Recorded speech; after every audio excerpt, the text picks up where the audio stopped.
So question देखो, अब जो भी क्वेश्चन मैं कराऊंगा एग्जाम में वो रिपीट होता है, एग्जाम में आने का चांस बहुत ज्यादा है कि calculate the energy associated with the first orbit of helium plus और what is the radius of this orbit. देखिए दो बातें हैं, ये हमसे एनर्जी की बातें करता है और हमसे रेडियस की बातें करता है। तो मैं आपको समझा दूं हल्का सा। देखिए एनर्जी, जब स्ट्रक्चर ऑफ एटम पढ़ते हैं तो एनर्जी के कुछ फॉर्मूले, जैसे एनर्जी का कुछ फेमस फॉर्मूला बता रहा हूँ, कुछ लोग ये यूज करते हैं 2.18 10⁻⁻18 एन स्क्वायर और ऊपर जेड स्क्वायर और ये जूल। कुछ लोग एनर्जी का ये फॉर्मूला इस्तेमाल करते हैं जो मैं आपको बता रहा हूँ, इलेक्ट्रॉन वोल्ट वाला, energy is equal to -13.6 n square Z square electron volt. ये जूल में होता है, ये इलेक्ट्रॉन वोल्ट में होता है। और रेडियस का फॉर्मूला होता है आपका 52.9 बाई वाट पता है जेड और यहाँ पर एन स्क्वायर और ये होता है आपका पिकोमीटर में। कई लोग इसको 0.52 भी लिखते हैं, वो ए नॉट में। मतलब मैं तो ये इस्तेमाल कर रहा हूँ जो फॉर्मूले है, ये फॉर्मूले में हल्का ऊपर नीचे भी हो सकता है, कोई पॉइंट को यहाँ लगा सकता है, जैसे कोई लोग ऐसे लिखते हैं 0.52, ठीक है। तो वो यूनिट पे डिपेंड करता है, हमारे ये फॉर्मूले सही है। अब क्वेश्चन में एनर्जी की बात करी गई है तो आप जूल वाला इस्तेमाल करना चाहो ये कर लो। तो हमने कहा यार हम अपने सॉल्यूशन में हम एनर्जी का ये फॉर्मूला इस्तेमाल करेंगे -2.18 10⁻⁻18 नीचे है एन स्क्वायर एन और ऊपर है जेड स्क्वायर जेड, यहाँ जेड और यहाँ एन। अब जेड सोचना, देखिए हीलियम का एटॉमिक नंबर यानी जेड 2 होता है, हीलियम का एटॉमिक नंबर 2 होता है, जेड मतलब एटॉमिक नंबर। और इन्होंने बोला है फर्स्ट ऑर्बिट के लिए एन की वैल्यू 1 होता है। तो हम बोलेंगे यार हमारा जो एन का वैल्यू है, एन का वैल्यू तो 1 है तो 1 स्क्वायर और जेड की वैल्यू 2 है 2 स्क्वायर। तो यहाँ से 4 को मल्टीप्लाई कर देंगे तो आंसर आ जाएगा, ये 4 है ना 4, समझ पा रहे हो। तो this is a formula, this is a concept of energy. Now the first part is solved, second है रेडियस निकालो। तो रेडियस के लिए प्यारे बच्चों में ये वाला फॉर्मूला इस्तेमाल कर रहा हूँ 52.9 एन स्क्वायर, एन मतलब 1 का स्क्वायर और जेड का मतलब 2, यहाँ स्क्वायर नहीं एटॉमिक नंबर 2 और ये आ जाएगा आपका आंसर पिकोमीटर में, picometre. So this is answer of this question. फिर अगला क्वेश्चन देखते हैं फटाफट। सो इस क्वेश्चन को देखो, क्वेश्चन कह रहा है कि ये आते हैं question, what will be wavelength of A ball of mass 0.1 kg। तो ये वेवलेंथ वाला फॉर्मूला है और हम जानते हैं कि वेवलेंथ का मास दिया हुआ है, मास दिया हुआ है, वेलोसिटी दिया हुआ है। तो वेवलेंथ का सबसे बेस्ट फॉर्मूला यही होने वाला है h/mv। तो हमने कहा यार यही इस्तेमाल कर लेते हैं। तो h की वैल्यू तो बच्चा जानता है 6.626 10⁻⁻34, मास है 0.1 kg और वेलोसिटी है हमारे पास 10 मीटर पर सेकेंड। तो इसको सॉल्व करने से यही आंसर आ गया 6.626 10⁻⁻34। तो एक बॉल के लिए जो वेवलेंथ है वो इतना आ रहा है, बहुत ही कम। तो हमें बॉल का वेवलेंथ तो दिखाई भी नहीं देगा, ये ऑलमोस्ट 0 है। वैसे तो बता रहा हूँ कि आंसर हमारा ये रहा, पर बता रहा हूँ आपको कि बॉल का वेवलेंथ देखो कितना कम आया -34, यानी बॉल का वेवलेंथ तो हमें दिखाई भी नहीं देगा। अब दिखाई मतलब ऑब्जर्व ही नहीं होगा। तो ये अच्छा क्वेश्चन था। अब धीरे धीरे क्वेश्चन पे आगे बढ़ते, ठीक है। तो ये क्वेश्चन बहुत इंपॉर्टेंट है, बहुत ही ज्यादा इंपॉर्टेंट, मतलब एग्जाम में यहाँ से तो क्वेश्चन देखने को मिलेगा ही मिलेगा, इस बात की मैं गारंटी ले रहा हूँ। एनसीईआरटी का सबसे इंपॉर्टेंट क्वेश्चन है। क्वेश्चन है एक गोल्फ बॉल, ये पक्का आएगा एग्जाम में। अ golf ball has a mass 40 gram and speed है 45 मीटर सेकेंड। तो लिखते हैं चलो, किसी का मास है 40 ग्राम, ठीक है, उसका जो स्पीड है, स्पीड कितना है 45 मीटर पर सेकेंड, ठीक है। कैन, और लिखा है स्पीड है 45 मीटर पर second. If the speed can be measured with in the accuracy 2%।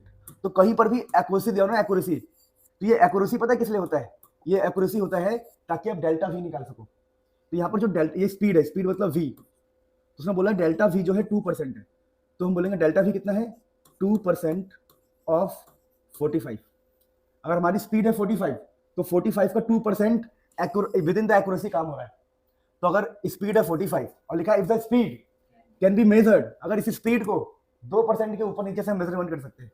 तो इसका आंसर निकालेंगे तो 2 इंटू में 45/100 ऐसे निकालते हैं, परसेंट को उसमें नॉर्मल में कन्वर्ट करते हैं। देखिए 2% ऑफ 45, तो 2 इंटू में 45/100, तो ये 45 दूनी 90 100, तो कितना हो गया 90/100 1/10, नहीं 90/100 हो गया ना, तो 0.9 आ गया, 0.9 मीटर पर सेकेंड। यानी कि हमारा डेल्टा भी 0.9 है। यानी इस वाले लाइन से अगर स्पीड 45 है और स्पीड का एक्यूरेसी वाली बात हो तो ऐसे काम करना है, तो डेल्टा भी मिल जाएगा। फिर कह रहा है calculate the uncertainty in the position, calculate the uncertainty. देखिए अब ये ना अनसर्टेनिटी की बात कर रहा है, तो यहां पर अनसर्टेनिटी क्या होता है, तो हम कहते हैं डेल्टा वी और डेल्टा एक्स। डेल्टा वी भी अनसर्टेनिटी होता है, डेल्टा वी भी अनसर्टेनिटी, तो डेल्टा एक्स और सॉरी डेल्टा एक्स होता है अनसर्टेनिटी। मैं इसको लिखता हूं थोड़ा, अनसर्टेनिटी, सर्टेनिटी इन पोजीशन। अब इन सबको मिला के जो बेस्ट फॉर्मूला मुझे लग रहा है, डेल्टा एक्स को बोलते हैं हम अनसर्टेनिटी इन पोजीशन, थ्योरी में आपने मुझसे पढ़ा होगा। इन सबको मिला के जो फॉर्मूला अच्छा बनेगा वो ये बनेगा, delta X into delta V is equal to H by 4 pi M. यही एक बेस्ट फॉर्मूला है।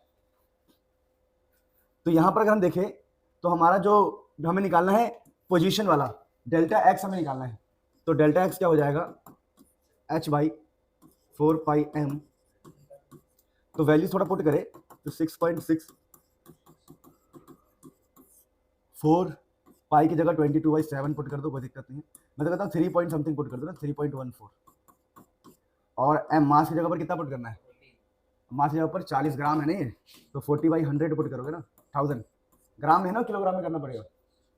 और डेल्टा वी कितना, डेल्टा वी है 0.9, तो 0.9। अब इसका आंसर घर से ही याद करके जाना, वहां पर आप सॉल्व करोगे आपको टाइम लगेगा काफी, ठीक है ना। जैसे ये 3 से 2 बार में काट दो, फिर ये 2 बार में कट जाएगा 2, ठीक है। ये आप कैलकुलेशन तो आपको करनी पड़ेगी थोड़ी सी, आप कैलकुलेशन में फंस ना जाओ, इसलिए घर से ही इस क्वेश्चन का आंसर याद करके जाना, क्योंकि एनसीईआरटी का क्वेश्चन है और ये एग्जाम में आएगा ही आएगा। मतलब ऐसा है ना, देखो एक होता है कॉन्फिडेंस, मुझे वो है, तो आप मेरी बात मान के इसको घर से याद करके चले जाना, ठीक है ना, इस वाले क्वेश्चन को, ठीक है, क्योंकि ऐसा ही क्वेश्चन आएगा, अगर आएगा तो नोट कर लो, फिर आगे बढ़ते हैं।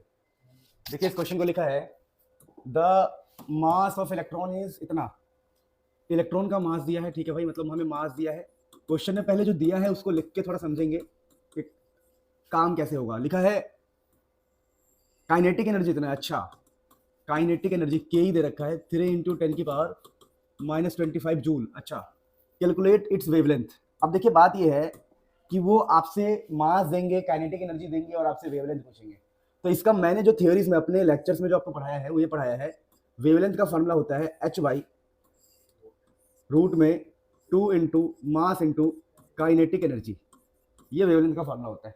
तो हम कहेंगे यार देखो अगर वेवलेंथ और काइनेटिक एनर्जी दे रखा है तो वेवलेंथ का यही वाला फॉर्मूला इस्तेमाल करना है। तो हम कहेंगे यार देखो h की वैल्यू 6.626 10⁻⁻34 है,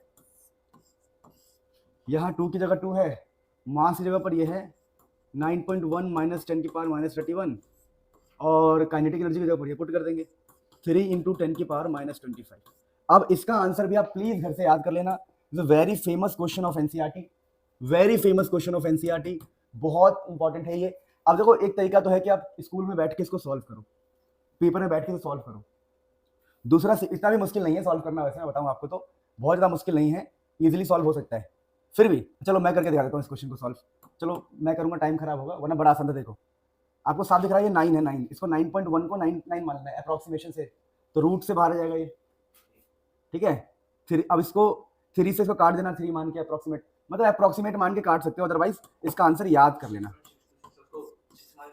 हाँ इसको याद कर लेना अच्छे से, कैलकुलेशन के लिए मैं आपको सपोर्ट नहीं कर सकता फिलहाल, आपको कैलकुलेशन खुद ही देखनी पड़ेगी, वरना इस वाले क्वेश्चन का आंसर याद कर लेना, क्योंकि सेम ही क्वेश्चन आता है एग्जाम में, बिना कोई चेंजेस के क्वेश्चन आता है एग्जाम में, ठीक है। याद कर लेना इसको भाई। देखो दो बातें हैं, या तो आप इसको ग्राउंड लेवल पे पूरा सॉल्व करो, इसको इससे मल्टीप्लाई करो, इससे मल्टीप्लाई करो, फिर रूट बाहर लो, फिर काट पीट करो, फिर आंसर लाओ, या ये सेम क्वेश्चन एग्जाम में आता है, इसको हम याद ही कर लेंगे, ठीक है। तो इसका आंसर याद कर लेना। देखिए क्वेश्चन देखिए लिखा है, ये दोनों ही क्वेश्चन एनसीईआरटी से लिए गए हैं और ये बहुत फेमस क्वेश्चन है, ये भी इनके चांस काफी ज्यादा है एग्जाम में आने के, ठीक है।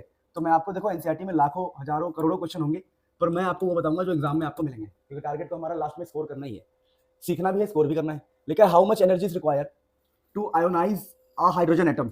देखिए आयोनाइज का मतलब होता है इलेक्ट्रॉन निकालना, इलेक्ट्रॉन निकालना। कह रहा है कि कितना एनर्जी चाहिए कि हम इलेक्ट्रॉन निकाल सके। लिखा है if the electron occupies n = 5। कह रहा है कि देखो कोई एटम है, ये कोई एटम है जिसका न्यूक्लियस है, तो first orbit, second orbit, third orbit, fourth orbit, fifth orbit में एक इलेक्ट्रॉन है। इस इलेक्ट्रॉन को हम चाहते हैं निकाल देना, इस इलेक्ट्रॉन को चाहते हैं हम निकाल देना, बाहर फेंक देना, तो कितना एनर्जी हमें लगाना पड़ेगा। तो हमने कहा यार हमारा यहाँ तक क्वेश्चन है, अभी फिलहाल यहीं तक हमारा क्वेश्चन है। आगे क्वेश्चन कुछ और है, कंपेयर कंपेयर वाली बात है, छोड़ो।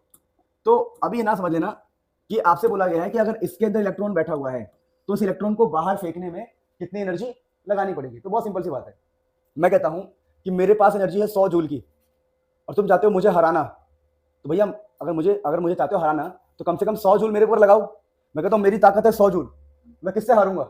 जब कोई 100 या 101 वाला बंदा मेरे पास आएगा, कम से कम 100 वाला बंदा तो आए।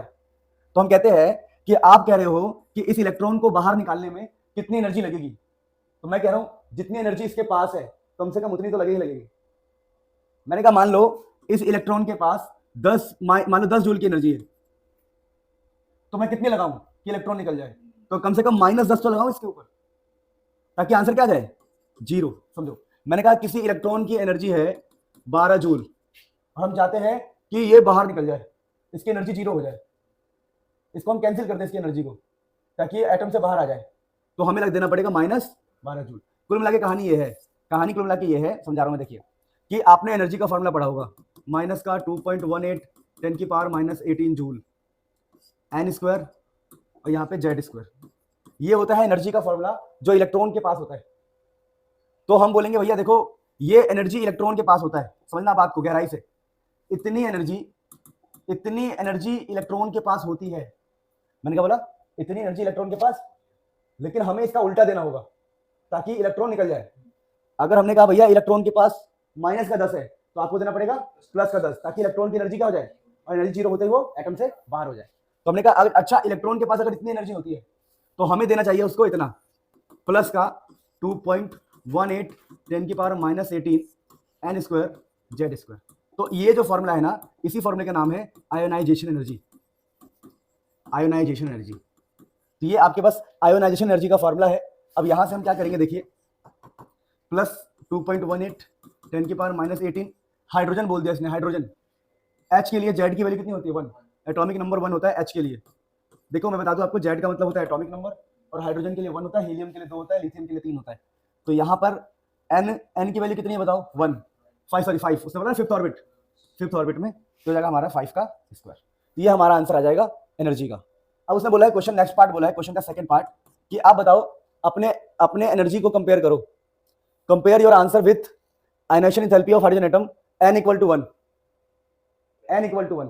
कि अगर n = 1 होगा तब एनर्जी कितनी होगी? तो हम कहेंगे यार इसमें क्या है, n = 1 के लिए भी एनर्जी निकाल देंगे हम। एनर्जी का फॉर्मूला क्या होता है? 2.18 10⁻⁻18, z की वैल्यू तो 1 ही रहेगी, इस बार 5 की जगह पर क्या जाएगा? 1। देखो z तो 1 ही रहेगा, अब n भी कितना आ जाएगा? Very simple. तो ये एनर्जी आया है फिफ्थ का E5, ये एनर्जी आया 1 का। तो इनसे हम कंपेयर भी कर सकते हैं कि ये वाली एनर्जी ज्यादा है, ये वाली एनर्जी क्या है? कम। बोलो कम क्यों? क्योंकि इसके नीचे 25 से डिवाइड में, 25 डिवाइड में, इसके नीचे 1 है डिवाइड में, जिसके डिवीजन में नंबर कम होगा उसका आंसर क्या आएगा? ज्यादा। तो ऐसे हम एनर्जी को कंपेयर भी कर सकते हैं, ठीक है। अगर सिंपल भाषा में कंपेयर करें तो ऐसा भी कर सकते हैं, हम कहेंगे देखो भाई कि ऊपर का दोनों नंबर तो सेम ही है, तो ये वाला एनर्जी 25 गुना कम है, ये 25 डिवाइड में है ना, तो हम ऐसे कह सकते हैं कि जो हमारा E5 है, वो कम है 25 गुना। E5 is less than E1 25 times. बोलो क्यों? क्योंकि 25 से डिवाइड है और ये 1 से डिवाइड है, तो ये 25 बार कम हो गया ना। सोचो एक सेब को 25 लोगों में बांट रहे और एक सेब किसी के पास अकेला है, तो वही वाली बात हो गई। अगर आपको करना है तो कर सकते हो, अदरवाइज एक और तरीका होता है इसका कि हम क्या करते हैं, हम ना जो भी हमारा इक्वेशन है पहला वाला, ये वाला, इसको मान लो कुछ भी ए मान लो, इक्वेशन ए, इसको इक्वेशन बी मान लो, दोनों को डिवाइड कर दो। देखो क्या होगा, E5/E1। अगर हम इन दोनों को डिवाइड करेंगे तो क्या होगा, ऊपर वाली नंबर कट जाएगी, समझे? तो आ जाएगा यहाँ पर आंसर आ जाएगा 1/25/1 आ जाएगा, है ना, दोनों को डिवाइड करने पे। रुक जाओ, this by this, this by this, this by this and this by this. हाँ, तो क्या आ रहा है कि E5/E1 1/25 आ रहा है क्या डिवाइड करने पे? ये ऊपर रखा है हमने और ये नीचे रखा है, तो 1/25, हाँ 1/25 ही आ रहा है। तो इससे क्या प्रूफ हो रहा है? देखो कि हमारा, सही तो किया था मैंने, हमारा ये प्रूफ हो रहा है कि E5 is equal to E1 और यहाँ पर आ रहा है 25। क्या मतलब है इसका? अरे क्रॉस मल्टीप्लाई किया ना कि E1 जो है 25 गुना ज्यादा है E5 के, वही तो बात होगी ना कि E1 वाला ज्यादा है, कितना ज्यादा है? 25 गुना, क्योंकि इसमें 25 से डिवाइड हो गया, 25 गुना ये कम है, तो ये 25 गुना क्या है? ज्यादा। तो हमारा कंपैरिजन भी हो गया। तो देखिए आपके ऊपर डिपेंड करता है कि आप चीजों को कैसे समझते हैं। देखिए आयोनाइजेशन एनर्जी का फॉर्मूला में बस प्लस साइन आ जाएगा। प्लस क्यों आएगा? क्योंकि इलेक्ट्रॉन की एनर्जी में होता है माइनस, तो हमें देना पड़ेगा उल्टा, हमें देना पड़ेगा पॉजिटिव। तो ये क्वेश्चन बहुत अच्छा है। इसका देखिए सेकंड पार्ट देखिए प्यारे बच्चों।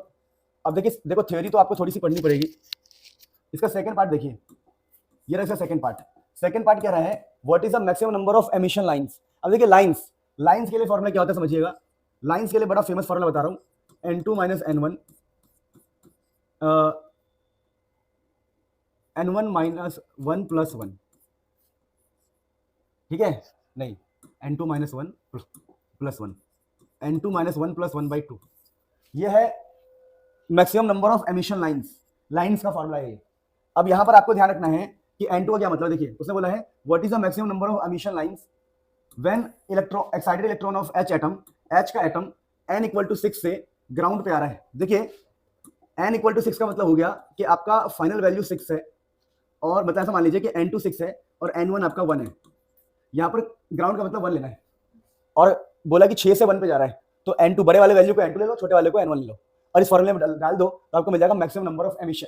तो मैक्सिमम नंबर ऑफ एमिशन का ये फॉर्मूला होता है, ये 12th क्लास में होता है बढ़िया से, अभी 11th में नहीं है, फिर भी हम पढ़ रहे हैं। देखिए तो n2 की वैल्यू कितनी पुट करूं मैं, 6, तो बोलेंगे 6 माइनस 1, क्योंकि n1 है 1, फिर यहाँ पर क्या हो जाएगा बताओ, 6 माइनस 1 प्लस 1 डिवाइडेड बाई 2, तो कितना हो चुका है बताओ, 5 n2 minus n1 n minus 1 by 2, 5, और ये यहाँ से कितना आ रहा है, 6 आ रहा है ना, सही है। देखो 6 माइनस से कितना हो गया 5, और ये माइनस प्लस कट गया, 5 इंटू 6 बाई 2, तो 3 से जाएगा कितना आ गया 15। तो इस क्वेश्चन का लाइन है 15 लाइन्स, कितने लाइन है 15। कोई पूछेगा maximum number of emission lines बताओ, तो आंसर आएगा इसका 15 लाइन से भाई, ठीक है। इस फॉर्मूले को याद रखना, n2 माइनस n1, n2 खुद पहचानना है, n1 खुद पहचानना है। तो ये एनसीईआरटी का एक बेहतरीन क्वेश्चन है, जिसे आप नोट करोगे फिर हम आगे बढ़ेंगे, ठीक है। ये एनसीईआरटी के सारे पॉपुलर क्वेश्चन है एक्सरसाइज के। देखिए क्वेश्चन क्या लिखा हुआ है, क्वेश्चन लिखा हुआ है कि द एनर्जी जुड़ा हुआ है फर्स्ट ऑर्बिट, कह रहा है कि फर्स्ट ऑर्बिट में एनर्जी इतना होता है, ठीक है भाई, होता होगा, होता होगा, हमें क्या मतलब है उससे, होता होगा, आप कह रहे हो तो ठीक है। कह रहा है अगर हाइड्रोजन के फर्स्ट ऑर्बिट में, इमेजिन वो करवा रहा है, कह रहा है कि देखो ये हाइड्रोजन का एटम है, ये उसका न्यूक्लियस है पॉजिटिव, और उसके पहले ऑर्बिट में इतना एनर्जी होता है, मुझे से क्या मतलब है। वो कह रहा है फिफ्थ ऑर्बिट का निकालो, पढ़ो पढ़ो चालाकी देखो, पहले स्टेटमेंट देखिए इसको बना रहा है, कह रहा है energy associated with the first orbit is इतना, what is the energy with the fifth orbit. अरे भाई तो साफ बोलना कि फिफ्थ ऑर्बिट का एनर्जी निकालना है, तो हम तो एनर्जी का फॉर्मूला यूज कर देंगे, माइनस का 2.18 10 की power minus 18 Z square by N square, और साफ बोलना भाई कि n को 5 लेना है, और z तो 1 है ही, क्योंकि हाइड्रोजन की बात कर रहा है, तो क्या दिक्कत है। अब ये क्वेश्चन आता है ना तो बच्चे कहते हैं बाप रे बाप क्या क्वेश्चन दे दिया, वो कंफ्यूज कर रहे हैं कि पहले ऑर्बिट में ये होता है, बोले दो हमें तो फिफ्थ से मतलब है, तो यहाँ हो जाएगा 25 5 का स्क्वायर, और z मतलब 1 का स्क्वायर, तो यही इसका आंसर है जूल में, इस क्वेश्चन का आंसर यही है। तो वो ना क्वेश्चन दे रखा है बेवकूफ बनाने के लिए कि भाई ऐसी ऐसी बात है, ऐसी ऐसी बात है। तो हो गया ये वाला। अब अगला क्वेश्चन क्या है इसी में, second, calculate the radius of Bohr's fifth orbit, Bohr's के फिफ्थ ऑर्बिट का रेडियस बताओ। तो हम कहेंगे रेडियस, क्या बात कर रहा है भाई, रेडियस का फॉर्मूला क्या होता है 52.9 पिकोमीटर में ना, पिकोमीटर में यहाँ होता है क्या जेड, और यहाँ क्या होता है एन स्क्वायर। तो देखो जेड तो 1 हो जाएगा, जेड हो जाएगा 1, हाइड्रोजन के लिए जेड 1 होता है, और एन कितना बोला उसने 5, तो 5 का स्क्वायर, तो आपका आंसर जो आएगा वो पिकोमीटर में आएगा, ठीक है, पिकोमीटर। तो बस हो गया हमारा सेकंड क्वेश्चन भी।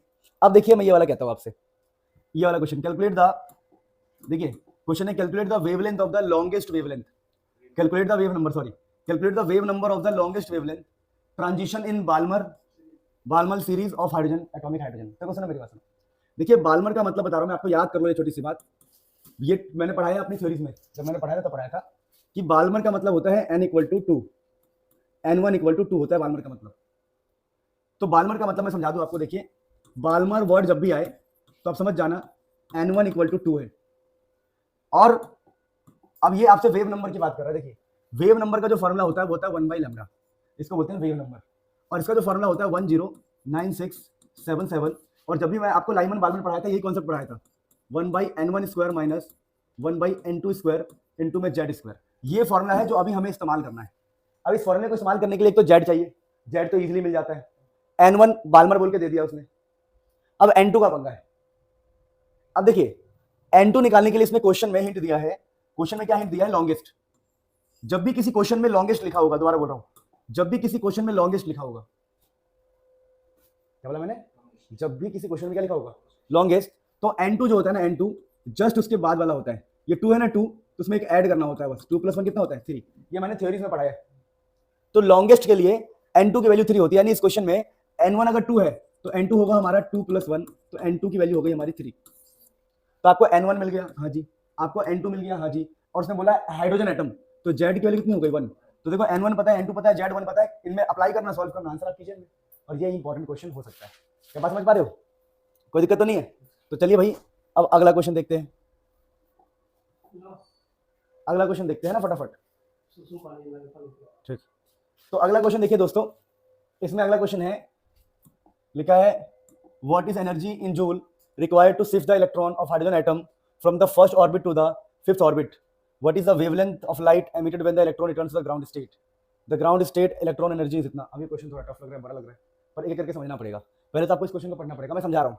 क्वेश्चन कहता है कि एक एटम है, ये एटम का न्यूक्लियस है, ठीक है, ये एटम का न्यूक्लियस है, और यहाँ बहुत सारे ऑर्बिट्स होते हैं। पहला ऑर्बिट ये रहा, दूसरा, तीसरा, चौथा, पांचवा। क्वेश्चन कहता है कि what is energy in joule required to shift the electron of hydrogen atom from the first orbit to fifth.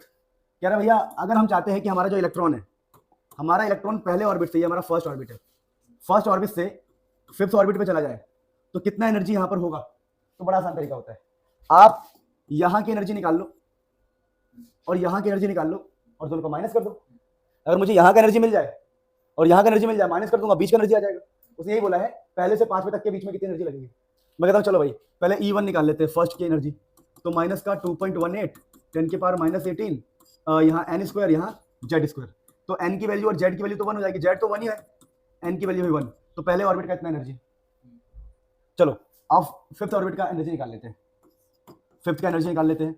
-2.18 10⁻−18, z की वैल्यू 1 रहेगी, बस n की वैल्यू क्या रहेगी? 5। तो अब हमें ये पता लग गया कि यहाँ की एनर्जी इतनी है और यहाँ की एनर्जी इतनी है, और बीच की एनर्जी माइनस कर दो यार, कितना एनर्जी लगेगा, माइनस कर दो दोनों को। तो हम बोलेंगे देखो भैया हमारा जो आंसर आएगा वो आएगा, हम E5 में से E1 माइनस कर देंगे, तो हमें मिल जाएगा इनके बीच का एनर्जी, डेल्टा E में जो भी मिल जाएगा हमें, तो हमारा आंसर यही होगा। फर्स्ट क्वेश्चन का हमारा यही आंसर होगा, समझे? कि इस वाले में से इसको माइनस कर दो। तो हमने बोला कि भैया इसने बोला है what is energy in joule required to shift the electron from first orbit to fifth. तो भैया फर्स्ट से फिफ्थ में कितना एनर्जी लगेगा? फर्स्ट का निकालो, फिफ्थ का निकालो, दोनों का आपस में माइनस कर दो, आंसर आ जाएगा। अच्छा, अब अगला क्वेश्चन क्या है? What is the wavelength of the light emitted when electron returns to the ground state? अब वो ये कह रहा है, समझना, कि हमारा इलेक्ट्रॉन अगर यहां से दोबारा अपने ग्राउंड पे जाए, यहां से दोबारा ग्राउंड पे जाए, तो कितना वेवलेंथ होगा? तो हम बोलेंगे यार हमारे सर ने सिखाया था 1/λ, याद है आपको? 1/λ = 109677, 1/n1² - 1/n2² इंटू में z²। ऐसे निकालते हो वेवलेंथ जब भी कोई इलेक्ट्रॉन यहां से यहां जाता है। तो आप बोलोगे यार इसमें क्या है, कोई बड़ी बात है क्या? 1/λ 109677, n1 की वैल्यू कितनी हो जाएगी? 1 पे आ रहा है ना, वो लौट के कहां पे आ रहा है? 1 पे आ रहा है, तो वो लौट रहा है 1 पे, तो 1 का स्क्वायर। और कहां से लौट के आ रहा है? 5 से, तो 5 का स्क्वायर, और z की वैल्यू 1। तो इस प्रकार से आपका वेवलेंथ भी आपको मिल जाएगा 1/λ यानी वेवलेंथ। तो देखिए ये क्वेश्चन टफ था, हाँ उसको सीधा कर देंगे ना बाद में, हम इसको लैम्डा सॉल्व कर लेंगे और बाद में आंसर को उल्टा करने से आपको लैम्डा मिल जाएगा। सॉल्व करोगे तो यहाँ से लैम्डा निकालोगे। तो आप ये सब देख लो एक बार अच्छे से क्वेश्चन को, फिर हम आगे बढ़ते हैं। देखो इंपॉर्टेंट क्वेश्चन की अगर बात करें स्ट्रक्चर ऑफ एटम में, तो ये दोनों की अलग ही इंपॉर्टेंस है, क्योंकि ये सिंपल है पर इंपॉर्टेंट है। मैं आपको लिख के देता हूँ कि ये क्वेश्चन आपको एग्जाम में दिखाई देगा, ठीक है, क्योंकि ये है ऐसा क्वेश्चन। मतलब ऐसा नहीं है कि हमने बोला कि इस बार बोल रहे कि आएगा, आता ही है, होता ना, आता ही है। जैसे इंसान पैदा हुआ है तो इंसान शादी करेगा, फिक्स है, ये तो होता है। तो मरने की बात कर रहे थे सिंपल है, अगर इंसान पैदा हुआ है तो इंसान शादी करेगा। वैसे ही ये क्वेश्चन बना है तो पेपर में आएगा, और जिसके पेपर में नहीं आया उसकी शादी नहीं होगी। मेरे पेपर में आया था, 2 बार आया था, 2 शादी होगी, ठीक है। अब मेरी बात सुना ध्यान से। तो क्वेश्चन चीख के क्या कहते हैं? क्वेश्चन चीख रहा है, देखो आवाज सुनाई दे रही है? चीखे नहीं सुनाई दे रही? भाई तो हंस क्यों रहा है इतना ज्यादा? कुछ तो गड़बड़ है। अच्छा, तो इस क्वेश्चन की चीखे देखो क्या कहता है, ये क्वेश्चन कैसे चीख रहा है। दिस क्वेश्चन इज सेइंग, ये चीखता हुआ कहता है कि भाई साहब show that circumference orbit, orbit होता है सर्कल, पता है किसी को, ऑर्बिट सर्कल होता है, तो so that circumference of the Bohr's orbit, यानी कि सर्कमफ्रेंस का फॉर्मूला हो गए है 2 पाई आर, तो so that circumference of Bohr's orbit यानी 2 पाई आर, सर्कमफ्रेंस का मतलब है 2 pi R of the hydrogen atom is integral multiple of de Broglie wavelength. कह रहा है इंटीजर हो, इंटीजर यानी n 1 2 3 4 5 कुछ भी n, मल्टीपल हो किसका, वेवलेंथ के, डी ब्रॉगली वेवलेंथ के n लैम्डा। वो कह रहा है कि पहला क्वेश्चन देखो, first question very important, first question हम यहां सॉल्व करने जा रहे हैं। फर्स्ट क्वेश्चन कह रहा है कि शो करना है, टू शो, ध्यान देना प्लीज, आई रिक्वेस्ट मेरे प्यारे बच्चों, ठीक है ना, बढ़िया से। तो पता है दो चीजें होती है, मेरी बात समझो, दो चीजें बहुत सारी चीजें होती है। दूध जानते हो, दूध, दूध बहुत काम की चीज है, दूध से हम जो मर्जी बना सकते हैं। दूध से हम क्या बना सकते हैं, खीर, दही, लस्सी, पनीर, दूध से बहुत कुछ बनता है। और बच्चे दूध होते हैं, तुम लोग दूध हो, मजाक नहीं, तुमसे बहुत कुछ बनाया, तुम्हें बहुत कुछ बनाया जा सकता है, तुम बहुत कुछ बन सकते हो अगर तुम्हें, नहीं बहुत मीठा नहीं बनाएंगे तुम्हें, अच्छा बॉर्न मीठा, मुझे लगा बहुत मीठा, क्या बात कर, अगर अगर तुम्हें दही बनाना है तो मुझे उसमें कुछ डालना पड़ेगा, कुछ तो डालना पड़ेगा, तो ही डालने का प्रयास कर रहा हूँ। तो प्लीज बी फोकस, है ना, कह रहे इस बात को कोई तुक नहीं है जो आप बता रहे हो, कोई बात नहीं, मन किया बता दिया। सुनो, टू शो, हमें शो करना है कि भैया जो 2 पाई आर हो गए है ना, वो हो गए है का n इंटू लैम्डा।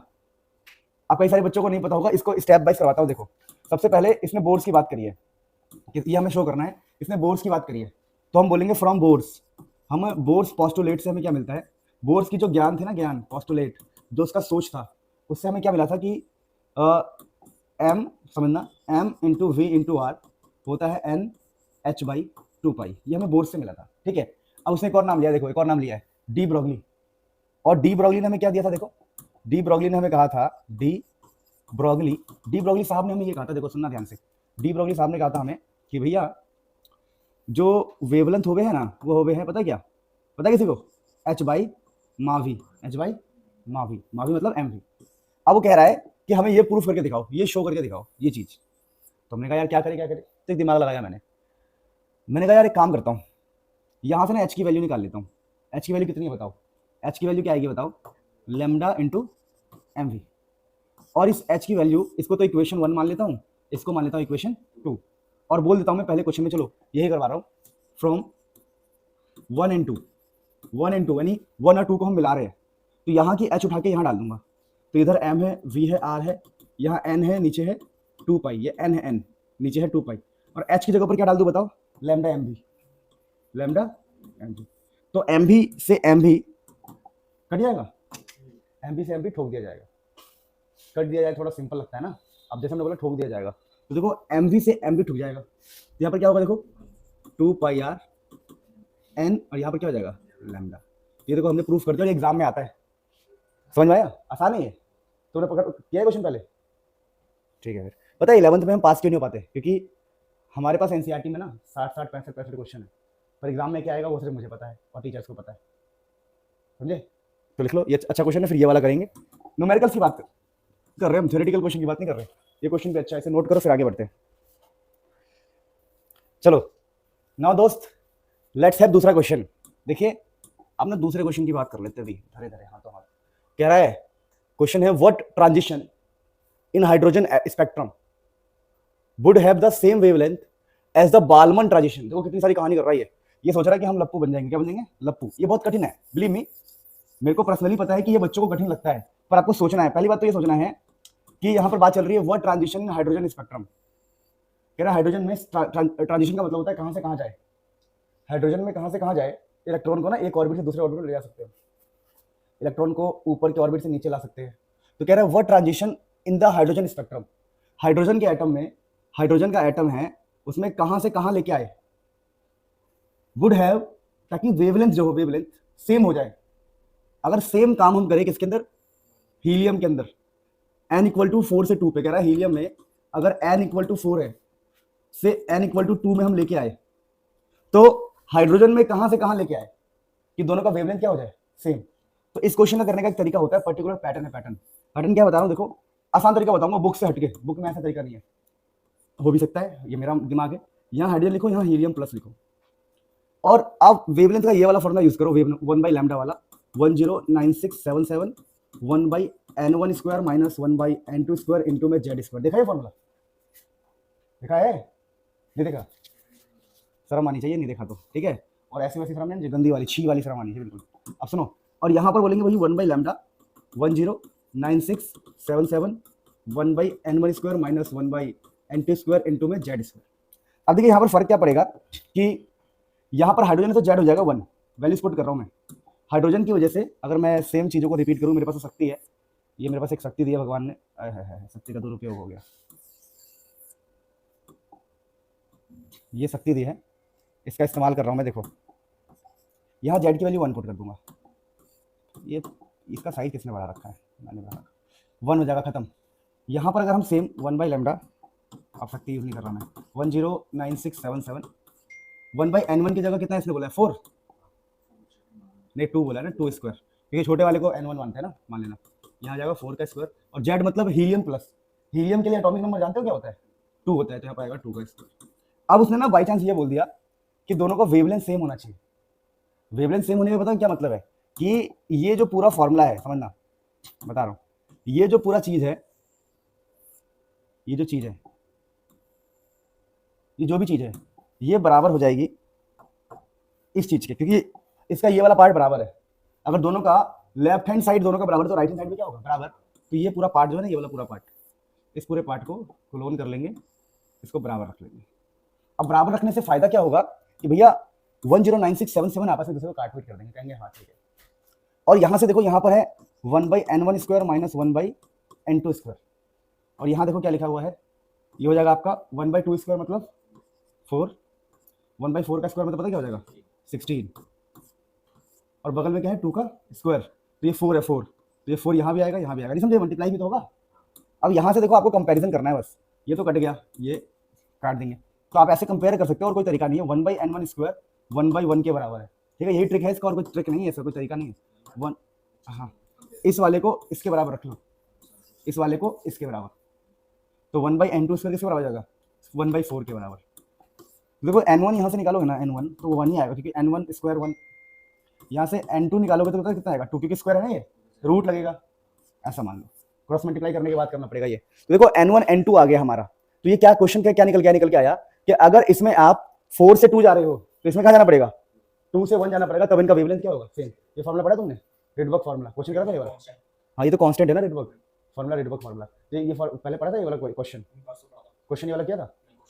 हाँ, तो यहाँ गड़बड़ हो रही है, यूज करना नहीं आ पा रहा है कि कहाँ यूज करें फॉर्मूले को। कोई बात नहीं, डरना नहीं है किसी को भी, ठीक है, डर के आगे और डर है, सही बात है, डरोगे तो बालकनी दिखेगा। गुड, डर के आगे और डर है भाई, कोई फायदा नहीं है। मानस भाई गलत कह रहा हूँ मैं? अगर एक बार हम डरे और डर के काम हो जाए तो बात ठीक है, अब डरने के आगे भी डर है, डरना ही, तो डर के फायदा क्या है? तो यहाँ देखो, यहाँ क्या लिखा है? एन एलिमेंट, ये अच्छा क्वेश्चन है। ऐसे दो क्वेश्चन और है जो मैं आपको प्रैक्टिस के लिए दूंगा घर से, होमवर्क, ठीक है।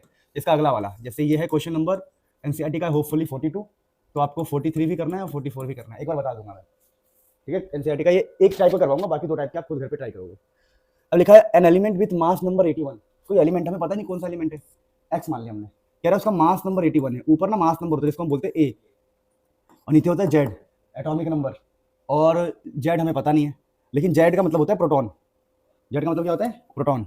ये प्रोटॉन के बराबर होता है, ठीक है। तो कह रहा है कि एलिमेंट है जिसका मास नंबर 81 है, और इन सब में एक रिलेशन भी होता है। पता क्या रिलेशन होता है? जो ए होता है ना, वो होता है प्रोटॉन, जो कि जेड है, प्रोटॉन प्लस न्यूट्रॉन के बराबर, एन फॉर न्यूट्रॉन, ये रिलेशन होता है। A is equal to Z, A is equal to P plus N, proton plus neutron. अब कह रहा है कि एलिमेंट है जिसका मास नंबर 81 है, ठीक है भाई, होगा मास नंबर 81। कह रहा है contains 31.7% more neutron as compare to proton. भाई साहब, उसमें न्यूट्रॉन की संख्या ज्यादा है। असाइन द एटॉमिक सिंबल, बताओ यहाँ पर जेड क्या होगा? जेड ही पूछ रहा है आपसे, क्योंकि सिंबल होता क्या है? एक्स हो, कोई एटम हो, ऊपर ए हो, नीचे जेड हो, तो आपसे जेड निकालने के बोल रहा है, प्रोटॉन निकालने के लिए बोल रहा है। तो ये क्वेश्चन टफ सा लगता है बच्चों को, और टफ है भी। इसको करते कैसे हो समझो, ये होता है, इसको इस टाइप के क्वेश्चन को बोलते हैं वर्ड प्रॉब्लम। वर्ड प्रॉब्लम कि आपको वर्ड्स को समझना है और फिर न्यूमेरिकल सॉल्व करना है। इस क्वेश्चन का एक टेक्निक है। टेक्निक क्या है? आप इस लाइन को पकड़ोगे, लाइन क्या कहता है? कंटेन्स इतने % more neutron as compare to proton. यानी अगर प्रोटॉन p है, अगर प्रोटॉन का नंबर है p, तो जो न्यूट्रॉन होगा, समझना, जो न्यूट्रॉन है पता क्या है? न्यूट्रॉन है प्रोटॉन प्लस 31.7% पी। अब इसको समझो गहराई से, क्या लिखा है, कह रहा है कंटेन्स इतना मोर न्यूट्रॉन, 31.7%, तो ये है 31.7% more neutron as compare to proton. तो 31.7% ऑफ प्रोटॉन ज्यादा है प्रोटॉन से। तो प्रोटॉन प्लस दिस, ये आपको देखना पड़ेगा, ऐसे लिखना पड़ेगा, समझना पड़ेगा। कह रहा है कि 31.7% मोर न्यूट्रॉन, जो न्यूट्रॉन है वो ज्यादा है, ज्यादा मतलब प्रोटॉन से ज्यादा है, तो हमने लिया प्रोटॉन, उसमें ऐड कर दिया, कितना ज्यादा है 31.7% ऑफ प्रोटॉन। अब ये आपको समझना पड़ेगा, नहीं आ रहा समझ तो इसको याद करना पड़ेगा, लेकिन कुछ ना कुछ ऐसे करना पड़ता है, आपको इस लैंग्वेज को पकड़नी पड़ेगी। बचपन में हमें 9th 10th में वर्ड प्रॉब्लम बहुत पढ़ाते थे, वर्ड प्रॉब्लम वो इसी दिन के लिए पढ़ाते थे कि 31.7% more neutron as compare to proton, जो न्यूट्रॉन है वो इतना परसेंट ज्यादा है as compare to proton, proton से इतना ज्यादा है। अब यहां से हम पी की वैल्यू निकालेंगे, वही हमारा आंसर होगा।